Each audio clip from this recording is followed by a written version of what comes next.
नमस्कार and welcome back.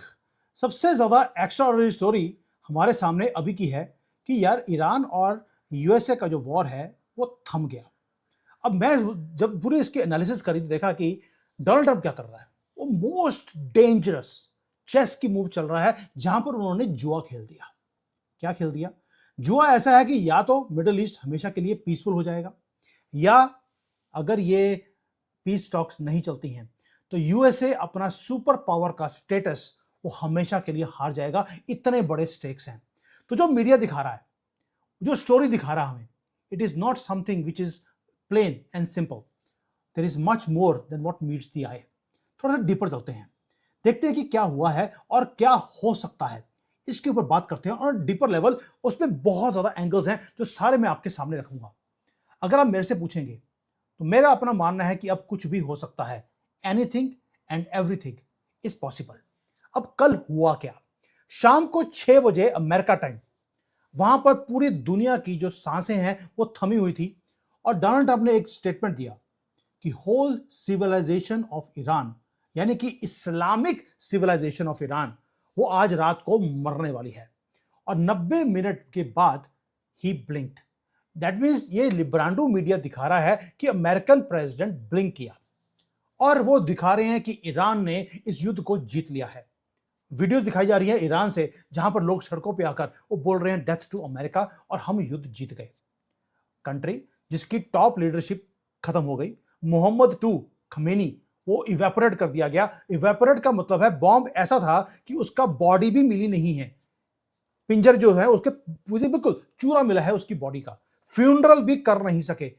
IRGC इनकी जो थी खत्म हो कर दी गई, फैक्ट्रीज खत्म कर दी, लेकिन ईरान हमेशा ही जीत गया। वो ये बोल रहे हैं कि ट्रंप ब्लिंक कर दिया। मैं आपसे पूछता हूं, डिड ट्रंप ब्लिंक या he is playing a chess move game? क्योंकि ट्रंप एक ऐसा आदमी है जो हार बर्दाश्त नहीं करता है, ना ही वो हारता है। उसे मालूम है कि उसे को क्या करना है। अब क्वेश्चन हर एक इंटेलिजेंस एजेंसी, हर ऑयल का ट्रेडर, सारी की सारी जो स्टॉक मार्केट है, हर general on this planet, they are asking right now, क्या पूछ रहे हैं कि ट्रंप ब्लिंक किए या ब्लिंक करने का ड्रामा कर रहे हैं। ही इज प्लेइंग समथिंग बिगर। दोस्तों, ये सिर्फ सीज फायर की बात नहीं है, ये मोस्ट डेंजरस जियोपॉलिटिकल मूव है जो पिछले 100 साल में हमने नहीं देखी। और भारत के लिए ये मूव हमारे भी सर्वाइवल के लिए बहुत ज्यादा इंपॉर्टेंट है। We are sitting in the middle of this problem. मैं सारा चीजों को अब ब्रेक डाउन करता हूं, एक एक करके आपके सामने पूरी तस्वीर रखता हूं। क्या हुआ? ट्रंप ने थ्रेटन किया था कि मैं ईरान को डिस्ट्रॉय करूंगा और उसके बाद 2 घंटे में उसे सस्पेंड कर दिया 2 हफ्ते के लिए। ट्रिगर था पाकिस्तान। पाकिस्तान का जो प्रधानमंत्री है शहबाज शरीफ, उसने ट्रंप को कॉल किया और उसको बोल दिया कि 2 हफ्ते के लिए इसको होल्ड कर लेते हैं। फील्ड मार्शल असीफ जो आसिफ मुनीर है, उसने भी बैक किया इस रिक्वेस्ट को। ट्रंप ने बात सुनी। ये हमें बताया जा रहा है कि ट्रंप ने नवाज शरीफ की सॉरी शहबाज शरीफ की बात सुनी और युद्ध को रोक दिया। ईरान ने कंफर्म किया कि डील टेबल पे है और जो फॉरेन मंत्री है ईरान का अब्बास अराक्ची, उसने बोला कि भाई हम युद्ध को रोकते हैं 2 हफ्ते के लिए, स्ट्रेट ऑफ हॉर्मुज को खोल दिया जाएगा, लेकिन उसको अमेरिका नहीं देखेगा, वो ईरान की जो फोर्सेस हैं वो उसको कोऑर्डिनेट करेंगी। 2 हफ्ते यानी कि 14 डेज का पॉज ले लिया है। ये पीस डील नहीं है, ना ही सरेंडर है, ये सिर्फ एक पॉज है दोनों तरफ से। अब सबसे डेंजरस बात क्या है? यूएसए और ईरान दोनों ने विक्ट्री को क्लेम करना शुरू कर दिया। ट्रंप ने बोल दिया भाई उसने जो मिलिटरीली जो अचीव करना था उससे ज्यादा वो अचीव कर चुके हैं। 95% से ज्यादा ईरान की जितनी भी लीडरशिप है वो खत्म हो चुकी है, उनकी मिसाइलें खत्म होगी, वो आपने सब कुछ सुना होगा। लेकिन दूसरी तरफ से ईरान का जो गे सुप्रीम लीडर है, उसने बोल दिया हम जीत गए युद्ध को, हमने अमेरिका को हरवा दिया, सब कुछ आपका फट के हाथ में आ गया इनका और ये जीत गए हैं। यानी कि जब दोनों साइड्स विक्ट्री क्लेम करने लग जाए, इसका मतलब है दोनों में से कोई भी जीता नहीं है।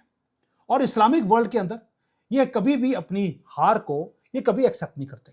अब पाकिस्तान को देख लीजिए, 4-5 बार हमारे साथ युद्ध किया है, हमेशा इनकी फाड़ कर हमने इनके हाथ में रख दी, कंट्री के 2 हिस्से कर दिए, तो भी ये सारे के सारे ये युद्ध ये जीते हैं।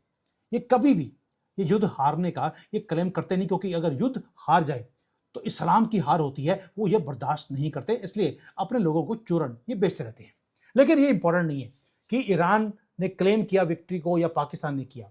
What is more important is money. थोड़ा सा अब मनी को फॉलो करते हैं, आपको समझ आएगा कि क्या हो रहा है, मार्केट्स क्या बोल रही हैं रियल टाइम में इस न्यूज के बाद। क्योंकि जो मार्केट है वो कभी भी झूठ नहीं बोलती, पॉलिटिशियंस झूठ बोलते हैं। और कल डोनाल्ड ट्रंप ने बोला भी, जब किसी से पूछा गया कि क्या आप झूठ बोल रहे हैं कि आपने ये युद्ध को बंद करवा दिया, तो डोनाल्ड ट्रंप की एक स्टेटमेंट थी, इन वॉर एवरीबडी लाइज। बस कि युद्ध के अंदर सभी झूठ बोलते हैं। इसी से आपको समझ आएगा कि हो क्या रहा है। बट जो ये युद्ध रुकवाया है उसका देखिए मार्केट के ऊपर असर क्या पड़ा। जो टेक्सास के अंदर जो इंटरमीडिएटरी जो ऑयल के कॉन्ट्रैक्ट्स हैं उसकी वैल्यू 16% गिर गई है, $94 पे आ गया है बैरल। और जो ब्रेंट है वो 92 पे चल रहा है, यानी कि तेल का रेट आगे जाके $92 होने वाला है, जो कि प्राइस 117, 120, 150 तक वो पहुंच गई थी। जो S&P 500 है, जो फ्यूचर्स हैं वहां पर भी 1.6% की राइज है। नैस्डैक है राइज कर गया, डाउ है वो तो 725 पॉइंट राइज कर गया है।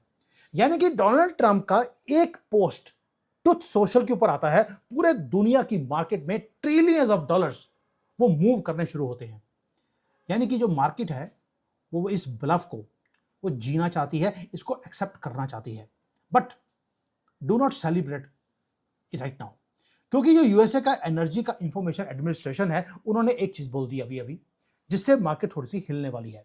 उन्होंने बोला कि जो युद्ध से पहले जो कंडीशन थी, जो लेवल्स थे तेल के निकलने के, उसको वहां तक पहुंचने के लिए अभी 8 महीने लगेंगे। 10 मिलियन बैरल्स पर डे की जो प्रोडक्शन है वो कम हो गई है, क्योंकि पेट्रोकेमिकल प्लांट्स को हिट किया गया है ईरान की तरफ से। आउटपुट बहुत स्लो है, रिपेयर्स को टाइम लगेगा। और इसीलिए जो यूएसए के अंदर जो गैस की प्राइसेस हैं वो अभी भी नेशनल एवरेज बहुत ज्यादा हाई है।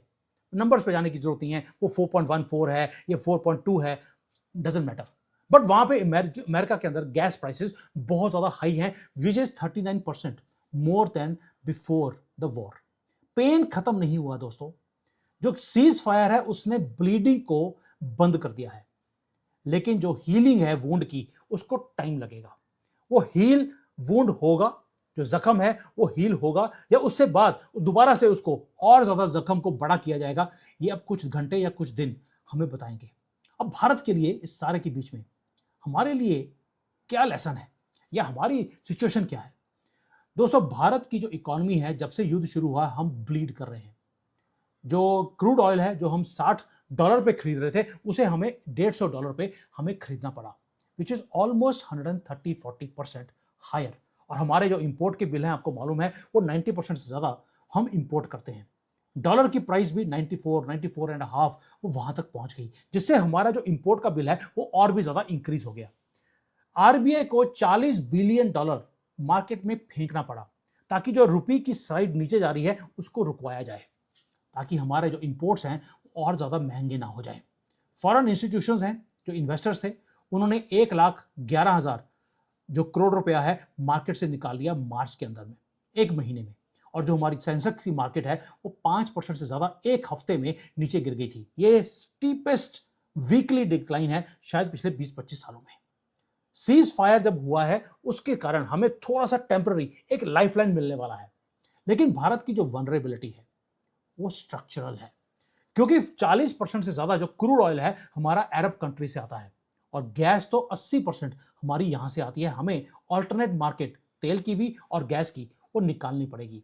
यहीं पे आता है जो मैं बार बार बोल रहा था कि शायद इस युद्ध के दौरान हमें कुछ ना कुछ ऐसा करेंगे पाकिस्तान के साथ, ताकि सेंट्रल एशिया से और रशिया से पूरा तेल और गैस डायरेक्टली हमारे कंट्री में पाइपलाइन के थ्रू आना शुरू हो जाए। हम बाईपास कर देंगे पूरे के पूरे अरब वर्ल्ड को। बट ये प्रॉब्लम वो है जो 1-2 हफ्ते में सॉल्व नहीं हो सकती और इसको टाइम लगेगा। अब आरबीआई जो हमारा है वो भी ट्रैप्ड है। अगर वो रेट को, जो इंटरेस्ट रेट्स हैं उसको कम अगर करते हैं तो इन्फ्लेशन इंक्रीज हो जाएगी। अगर आप रेट्स को कम नहीं करते तो जो ग्रोथ है वो कोलैप्स होती है। हमारे पास कोई भी एग्जिट प्लान नहीं है। एक ही तरीका है कि आप या तो तेल सेंट्रल एशिया से, रशिया से खरीदना शुरू कर दीजिए पाइपलाइन के थ्रू, लेकिन बीच में पीओके आता है जो कि पाकिस्तान के पास है। जब तक वो हमारे पास नहीं आता ये प्रॉब्लम सॉल्व नहीं हो सकती। और दूसरी प्रॉब्लम सॉल्व होती है अगर आप खुद अपना तेल और गैस प्रोड्यूस करना शुरू कर जाएं। तेल हमें मिल चुका है, गैस हमारी कंट्री में मिल गई, लेकिन उसको बाहर निकालने के लिए अभी 2 साल और लगेंगे। प्रॉब्लम अभी सॉल्व नहीं है, लंबी लड़ाई है। अब ये तो हो गया भारत की पोजीशन, लेकिन एक हार्डेस्ट क्वेश्चन है जो मैं आपसे पूछता हूं और दुनिया भी पूछ रही है कि क्या सीज फायर ये होल्ड होगा या किसी भी मोमेंट ये टूट सकता है। उसके लिए आपको फैक्ट्स देखने पड़ेंगे, ग्राउंड के ऊपर क्या हो रहा है। कि सीज फायर आपने अनाउंस किया, लेकिन 10 मिनट के बाद मिसाइल्स निकलनी शुरू हो गई पूरे यूएई में, सऊदी अरेबिया में और इजराइल की तरफ। ये इमीडिएटली आपको ये क्लियर नहीं हुआ अभी तक कि जो ईरान के रेवोल्यूशनरी गार्ड्स हैं वो चाहते क्या हैं। क्या उनके पास मैसेज पहुंचा नहीं था कि उन्होंने मिसाइलें फेंकनी शुरू कर दी, या उन्होंने एक्सेप्ट करने से मना कर दिया कि हम सरेंडर नहीं करेंगे। आपको याद होगा पाकिस्तान के साथ भी जब युद्ध को इनके जो तरफ से फोन आया हमें कि युद्ध रुकवा दीजिए, हमने भी एक्सेप्ट कर लिया। जब एक्सेप्ट हो गया था एग्जैक्टली 10 मिनट्स के बाद इन्होंने दोबारा से मिसाइल छोड़नी शुरू कर दी थी भारत की तरफ। वही सेम टैक्टिक ईरान ने करी कि अल्लाह की झूठी कसम खाई और 10 मिनट के बाद दोबारा से मिसाइल्स आनी शुरू हो गई। और through out the world war एक काम आपने और देखा होगा कि जो गवर्नमेंट है ईरान की, they were not calling the shots. वो थे इस्लामिक रेवोल्यूशन के राक्षस। इंडिविजुअल जो कमांडर्स हैं वो अब डिफरेंट डिफरेंट पॉकेट्स के ऊपर वो दादा बन के बैठे हैं। वो डिसीजंस को ले रहे हैं कि कब स्ट्राइक करना है और कहां पर उन्होंने स्ट्राइक करना है, क्योंकि जो नेशन की जो पॉलिटिकल लीडरशिप है उसको साइडलाइन वो कर दिया गया है। थोड़ा सा सोच के देखिए, ईरान के जो पॉलिटिशियंस हैं वो एग्री करते हैं आईआरजीसी के कमांडर्स के साथ बैठकर कि सीज फायर करना है, और ईरान के जो जनरल्स हैं, जो नए नए बच्चे अभी जनरल बने हैं, वो बोलते हैं कि हम एक्सेप्ट नहीं करते, या वो केयर ही नहीं करते कि यार लीडरशिप क्या कर रही है। वो बोलते हैं हमें तो लड़ाई करनी है ताकि लुल्ला खुश हो जाए। और लिब्रांडो जो है भारत के एक्सपर्ट्स, वो ये क्या बोल रहे हैं, वो बोल रहे हैं यार कि अगर ईरान ने अगर अपना एग्रीमेंट तोड़ दिया तो क्या फर्क पड़ता है। अमेरिका है, इजराइल है, ये भी अपने एग्रीमेंट्स को तोड़ते हैं, कौन सी बड़ी डील है। यानी कि ये अभी भी ईरान की साइड पे जो ये इस्लामिक जानवर हैं उनके साथ खड़े हैं इंडियन लिब्रांडो मीडिया। अब नेतन्याहू कहते हैं, नेतन्याहू ने कंफर्म किया कि सीज फायर अमेरिका ने किया है, मैंने नहीं किया। मैं अभी भी लेबनान के ऊपर जो इनके हिजबुल्ला के राक्षस बैठे हैं इनको मैं छोड़ने वाला नहीं हूं, वहां पर फाइटिंग कंटिन्यू रहेगी। तो आप सोचिए, क्या इस माहौल में जहां पे हिजबुल्ला हो, हमास हो, हाउतीज हो, उनको नहीं छोड़ा जाएगा? क्या ईरान एक्सेप्ट कर लेगा कि ये सीज फायर हो गया? एंड मैं बार बार बोल रहा हूं, ये हिटिंग जो है ये बंद क्यों नहीं होगी? क्योंकि जो इंटेलिजेंस की असेसमेंट है उनका अपना मानना है कि 450-500 किलोग्राम यूरेनियम एनरिच्ड वो ईरान के पास ऑलरेडी है। सिर्फ 1-2 दिन या 1-2 हफ्ते की जरूरत है इनको, और ये बॉम्ब ये तैयार कर लेंगे। और ये बॉम्ब कितने तैयार कर सकते हैं? कम से कम 11 से लेकर 12 न्यूक्लियर वेपन्स ये तैयार कर सकते हैं। सिर्फ 2 हफ्ते चाहिए इनको। तो अगर 2 हफ्ते की ही सीज फायर किया है, अब होगा क्या? या तो ये बॉम्ब खुद क्रिएट कर लेंगे, या ये ट्राई करेंगे कि पाकिस्तान, नॉर्थ कोरिया, किसी से बना बनाया बॉम्ब हमें मिल जाए ताकि दुनिया को हम डरा सके। ऐसा ही काम पाकिस्तान ने भी किया था, चाइना से बॉम्ब को खरीदा और भारत को डराना शुरू कर दिया कि जी इस्लामिक वर्ल्ड के पास न्यूक्लियर बॉम्ब आ गया है। टिपिकल मुसलमान स्ट्रेटजी कि दुनिया को डरा के रखो और अपना काम निकालो। अब एक रजीम जिसके ऊपर अटैक किया गया कि इनके पास कहीं न्यूक्लियर बॉम्ब ना आ जाए, और उसको बनाने के लिए सिर्फ 2 हफ्ते की इनको विंडो चाहिए थी, और विंडो आपने दे दी। आपको लगता है कि इतनी आसानी से इजराइल या अमेरिका मान जाएंगे? और ये जो पीस प्रोसेस है ये कभी भी टूट सकता है, क्योंकि सारी दुनिया को मालूम है, डोनाल्ड ट्रंप को भी मालूम है, बेवकूफ नहीं है वो। उसे मालूम है कि ईरान सिर्फ टाइम को बाई कर रहा है ताकि न्यूक्लियर बॉम्ब को वो बना सके। अब अगर तो ये सिनेरियोस, 2 सिनेरियो है कि आगे क्या होगा। सीज फायर अगर फेल हो गया तो देन व्हाट हैपेंस? सिनेरियो 1 कि जो ईरान है, ईरान जो टॉक्स कर रहा है वो कोलैप्स हो जाती है। जो ट्रंप है उसके बाद क्या होगा, वो डेडलाइन को दोबारा से रीसेट करेगा। ये सिनेरियो 1 है कि टॉक्स खराब हो गई, और उसके बाद जो वॉर है वो और भी ज्यादा अगली होने वाला है, और बहुत तेजी से ईरान की ठुकाई दोबारा से, हलाला दोबारा से किया जाएगा। पहले जो हुआ है 1 महीने में उससे भी ज्यादा तेज। और दूसरा, जो इंटरनेशनल इकोनॉमी, ये एटॉमिक एनर्जी वाले हैं, उन्होंने ऑलरेडी बोल दिया कि भाई और इवन की जो ट्रेड वाले हैं, उन्होंने बोल दिया कि ये सिर्फ जो 1 महीने के अंदर इतना नुकसान दुनिया का हुआ है कि ग्लोबल ऑयल की मार्केट ऑलरेडी हिल चुकी है, production already 10 million barrels per day collapse हो चुके हैं। अगर ये युद्ध दोबारा शुरू हुआ तो जो ऑयल है वो $200 को क्रॉस कर जाएगा, उससे नीचे वो रुकेगा नहीं। और ये वर्स्ट केस सिनेरियो है भारत के लिए, क्योंकि हमारी इकोनॉमी और ज़्यादा स्लो होने वाली है। हो सकता है हमारी इकोनॉमी ब्रेक भी हो जाए अगर $200 पे बैरल चला गया। सिनेरियो 2, फिर जो टॉक्स हैं ईरान के और अमेरिका के बीच में वो सक्सीड हो जाती हैं एंड परमानेंट एक फ्रेमवर्क को साइन कर लिया जाता है। ईरान को सैंक्शंस का रिलीफ मिल जाएगा, जो स्ट्रेट ऑफ हॉर्मुज है वो ओपन हो जाएगा, ऑयल की प्राइसेस फिर $70 पे दोबारा से वापस नीचे आ जाएंगी, भारत को ब्रीदिंग स्पेस मिल जाएगा, आरबीआई जो रेट ऑफ रेट्स हैं उसको कट करेगा और मार्केट्स भारत की रिकवर कर जाएंगी। लेकिन जो सिनेरियो 3 है वो सबसे ज़्यादा डेंजरस है, और ये वो सिनेरियो है जिसके बारे में कोई बात करना नहीं चाहता। इजराइल वो बोलता है भाड़ में जाओ, ईरान को मैं 95% मैं खत्म कर चुका हूं, ये 5% मैं छोड़ दूं, ऐसा हो नहीं सकता, ये परमानेंट मेरे पास एक मौका है इनको खत्म करने के लिए। और इजराइल क्या कर, ईरान के ऊपर इजराइल एक ही काम करता है, इनके न्यूक्लियर साइट्स को दबा करता है और वो सीज फायर को शटर खुद ही कर देता है इजराइल। अगर ऐसा हुआ तो फिर इस्लामिक वर्ल्ड इकट्ठा आएगा और वर्ल्ड वॉर 3 फिर आप रोक नहीं सकते। और ये सबसे डेंजरस ये मूव है, और मेरा अपना मानना है कि इजराइल अब पीछे हटने के लिए तैयार नहीं है, उसको अमेरिका के बिना भी अगर जाना पड़े इस युद्ध में वो जाने के लिए तैयार है। अब एक और सिनेरियो, ट्रंप का क्या होगा? क्या वो जीत जाएगा या उसके लिए जिंदगी की सबसे बड़ी ह्यूमिलेशन वो होने वाली है? भाई ट्रंप इस युद्ध के अंदर गया क्यों था? उसने कहा था कि मैं सर्जिकल प्रिसीजन के साथ मैं स्ट्राइक्स करूंगा, मैं ईरान की मिलिट्री को मैं डिस्ट्रॉय करूंगा, स्ट्रेट ऑफ हॉर्मुज को मैं खोल दूंगा हमेशा के लिए, और अगर ऐसा होता तो वो हीरो बन के अपने कंट्री में वो जा सकता था और मिड टर्म इलेक्शंस को वो आसानी से वो जीत सकता था। लेकिन 5 हफ्ते के बाद आप देखते हैं कि 13 अमेरिकन सोल्जर्स मारे गए, गैस की प्राइसेस ऑल टाइम हाई हैं, और जो ईरान की जो रजीम है उसके 20,000 से ज़्यादा आपने आईआरजीसी के जो जानवर हैं उनको मार दिया। लेबनान के अंदर 1500 से ज़्यादा जो टेररिस्ट हैं वो मारे गए हैं। लेकिन इसका फ़र्क नहीं पड़ता अमेरिकन को और दुनिया को, इन कॉकरोचेस का फ़र्क इवन ईरान को, लेबनान को, किसी को फ़र्क नहीं पड़ता। लेकिन जो 13 अमेरिकन बंदे मरे हैं उसका फ़र्क पूरी दुनिया को पड़ता है। इनके 25,000 मारे गए उसका फ़र्क नहीं है। तो ट्रंप ने अभी एक्सेप्ट कर लिया एक सीज फायर को। टर्म्स क्या थी? टर्म्स वो हैं जो कभी भी एक्सेप्ट नहीं करना चाहता था। वो ट्रंप वांटेड कि जो स्ट्रेट ऑफ हॉर्मुज है उसका नाम चेंज कर स्ट्रेट ऑफ ट्रंप रखा जाए। लेकिन ईरान को जो कंट्रोल है आज भी वो ईरान के हाथों में है।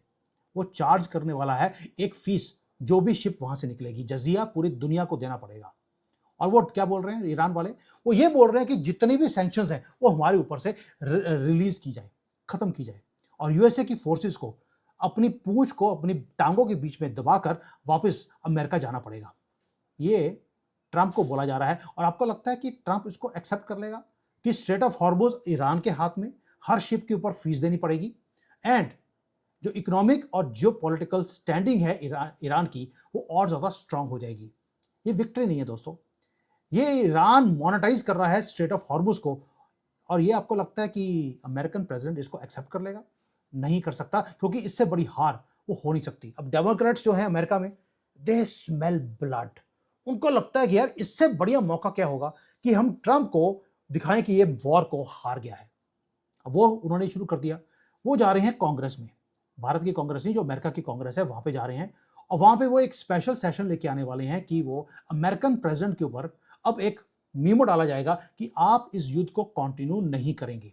उन्हें मालूम है कि ट्रंप इस युद्ध को करेगा ही करेगा, और वहां की पार्लियामेंट ट्रंप को रोकना चाहती है ताकि ट्रंप को दिखाया जाए कि वो युद्ध को हार गया, और ये आगे जाकर जो मिड टर्म इलेक्शंस आने वाले हैं 2026 के नवंबर में वो हार जाए। अब तो मैंने यहां तक देखा है कि जो मागा सपोर्टर्स हैं दे आल्सो डिसअपॉइंटेड कि यार ये युद्ध ट्रंप ने रुकवाया क्यों। ट्रंप की जो पॉलिटिकल कैपिटल है, उसकी जो स्टैंडिंग है वो बर्न हो गई है। और मैंने पहले बताया था ट्रंप एक ऐसा आदमी है जो कभी लूज नहीं करता, वो हमेशा ही लाइक्स टू विन।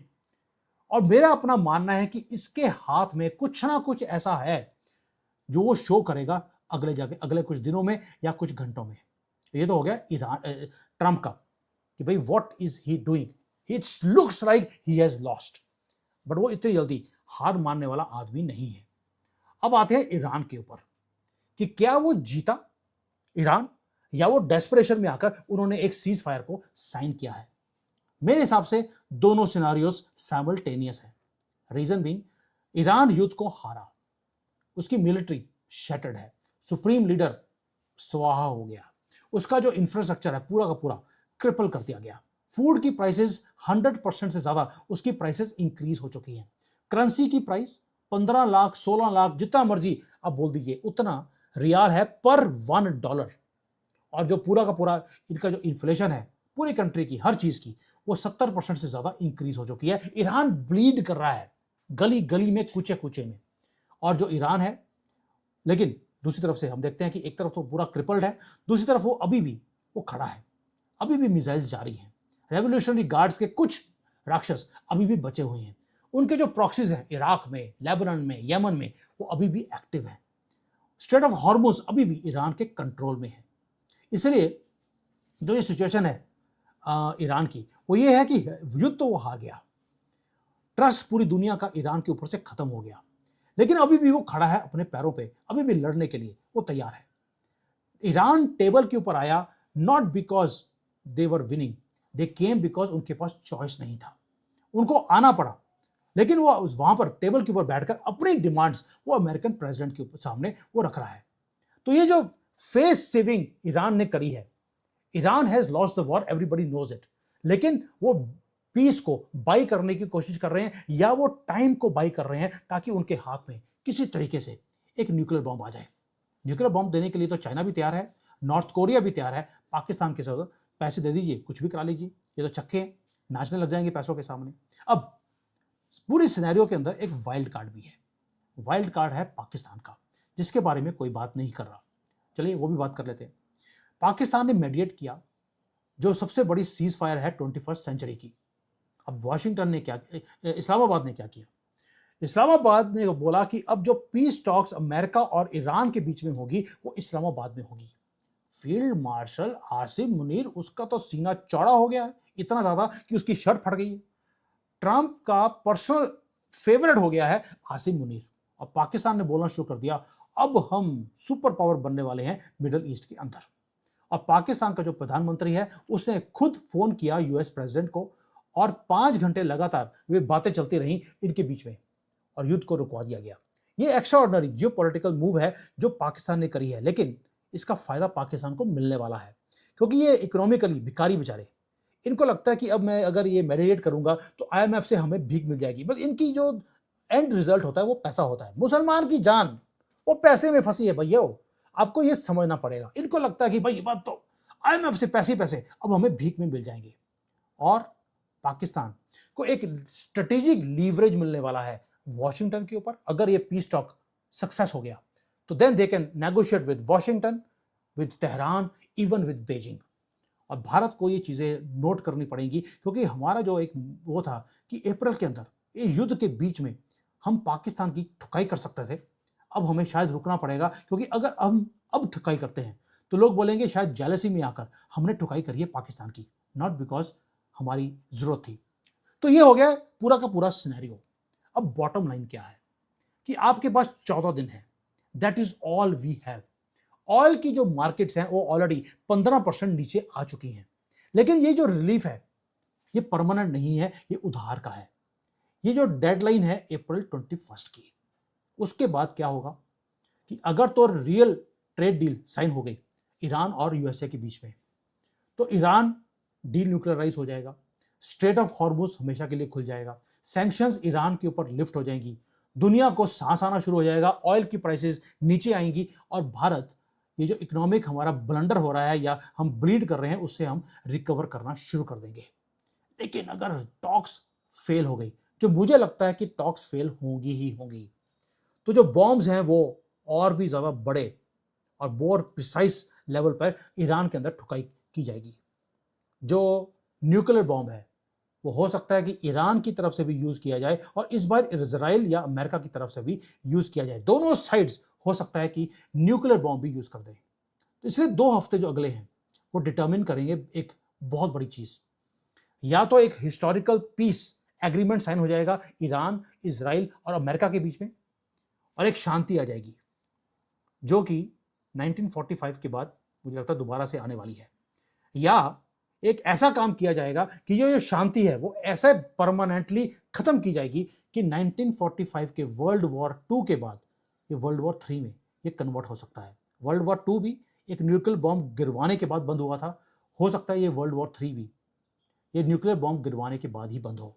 घड़ी दोबारा से बहुत तेजी से उसने चलना शुरू कर दिया। सिर्फ 14 दिन का टाइम है और 14 दिन ऐसे ये खत्म हो जाएंगे। भारत के लिए बहुत ही इंपॉर्टेंट टाइम है। The world has become more dangerous दोस्तों, वो सेफ्टी की तरफ नहीं गया है और जो विंडो है टू टेक एक्शन वो बहुत जल्दी से बंद हो रही है, दोनों तरफ से, अमेरिका की तरफ से भी और ईरान की तरफ से भी। और ये दुनिया को चेंज करने वाला मोमेंट है। Let's see what happens. Thank you. जय हिंद। वंदे मातरम।